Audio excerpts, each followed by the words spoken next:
Ici, sur le canton de Bourgueil, il y a une dizaine de médecins. Ils étaient une quinzaine en 2013. Selon les secteurs et la demande de spécialistes, les patients y trouvent plus ou moins leur compte. Ici, surtout, nous, c'est difficulté à trouver des spécialistes. Rendez-vous kiné, rendez-vous chirurgien, gynéco. Disons que nous, on est gâtés parce qu'à Ressigné, nous avons 4 docteurs. Et dans le canton, il y en a quand même encore pas mal. Ici, à Saint-Nicolas-de-Bourgueil, il y a justement un cabinet médical où deux médecins officient.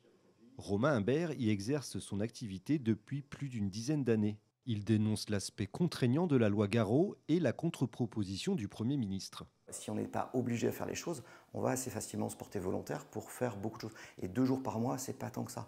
Mais il faut qu'il y ait un vrai intérêt, il faut que les médecins qui ne veulent pas le faire ne le fassent pas.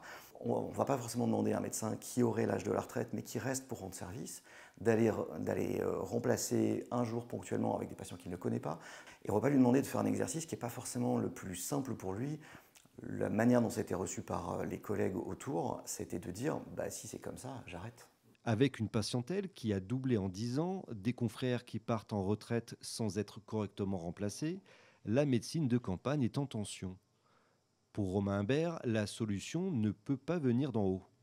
C'est localement qu'on essaie de trouver des solutions, et notamment sur les zones qu'on sait être en tension, parce qu'on connaît bien le terrain. Et on sait très bien quelles sont les villes dans lesquelles les médecins ne sont pas très très loin d'arrêter, où les situations sont intenables pour les médecins.